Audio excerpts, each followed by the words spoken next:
Hello बच्चों, अब करेंगे question number 13। Can a triangle have.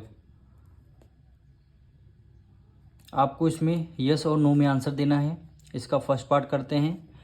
Can a triangle have two right angle. Answer is no. कैसे देखिए, क्या कोई ट्रायंगल में दो राइट एंगल हो सकते हैं? ये देखिए, एक राइट एंगल आपका ये और एक राइट एंगल आपका ये। तो ये किसी भी शेप में आपको राइट एंगल लग रहा है? नहीं लग रहा है ना, तो इसका आंसर क्या हो जाएगा? नो हो जाएगा। अब इसका सेकंड पार्ट देखिए, कह रहा है टू ऑब्ट्यूज एंगल।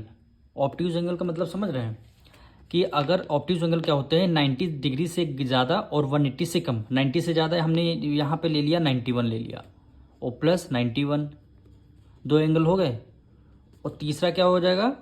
तीसरा हम अभी नहीं लेट करके, और तीनों का सम कितना आना चाहिए? 180 डिग्री आना चाहिए। पर देखिए 90 प्लस 90 180, और 1 प्लस 1 182 आ रहा है। तो यानी ये कितना आ रहा है? 182 आ रहा है, और ये कितना? 180, यानी कितना आना चाहिए? 180, यानी ये इसके इक्वल नहीं है, और तीसरा एंगल भी अभी नहीं है। तो इसका आंसर भी क्या हो जाएगा? नो हो जाएगा। ट्रायंगल में दो ऑब्ट्यूज एंगल नहीं हो सकते हैं। क्या ट्रायंगल में टू एक्यूट एंगल हो सकते हैं? क्या ट्रायंगल में दो एक्यूट एंगल हो सकते हैं? बिल्कुल हो सकते हैं। देखिए कैसे। एक्यूट एंगल मतलब लेस देन 90 डिग्री। एक एंगल आपने ले लिया, लेस देन 90 है ना, एक एंगल आपने ले लिया 89 का, दूसरा भी एंगल आपने ले लिया 89 का, और तीसरा एंगल, और यहाँ पे तीसरा एंगल है, और तीनों का सम कितना आना चाहिए? 180 आना चाहिए, या फिर इससे कम आना चाहिए। तो 89 प्लस 89 कितना हो जाएगा? 9 प्लस 9 18, 1 कैरी लिया, 8 प्लस 16 17, कितना आना चाहिए? 178 आ रहा। यानी कितना कम है? 2 कम है। तो 2 यहाँ पे, और 2 डिग्री का एंगल वो भी क्या होता है? Acute angle.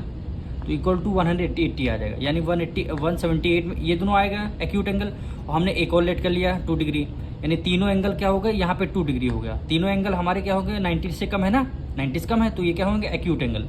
तो इसका मतलब ये क्या है? ट्रायंगल हो सकता है। ये आपका ट्रायंगल हो सकते हैं।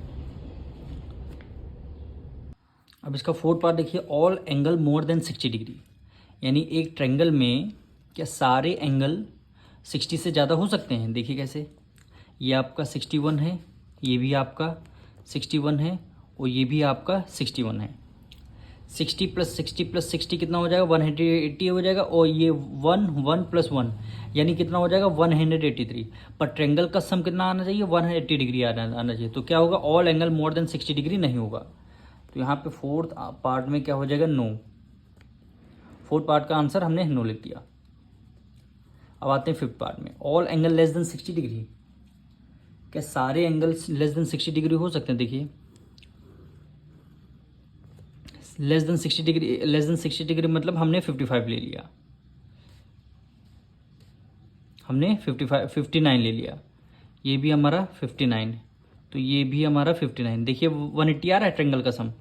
तो यहाँ पे देखिए 59 59 59, 9 3 जा होता है 27, 2 कैरी गया, 5 प्लस 5 10 15 15 16 17, कितना आ रहा है? 177 आ रहा है। क्या 180 डिग्री के इक्वल आ रहा है? नहीं आ रहा। तो इसका मतलब है नो, सारे एंगल भी लेस देन 60 डिग्री नहीं होंगे। अब इसका फिफ्थ पार्ट देखिए, all angle equal to 60 degree. ये आपका ट्रू हो जाएगा, यानी ये आपका यस हो जाएगा। सारे एंगल 60 डिग्री होते हैं। ये आपका 60 हो गया, ये आपका 60 डिग्री हो गया, ये भी आपका 60 डिग्री हो गया। 60 प्लस 60 120, 120 में 60 ऐड किया 180, यानी ट्रायंगल का सम कितना? 180 आ रहा है। तो ये क्या हो गया? आपका ट्रू हो गया, यानी यस। ये अब मिलेंगे नेक्स्ट वीडियो में।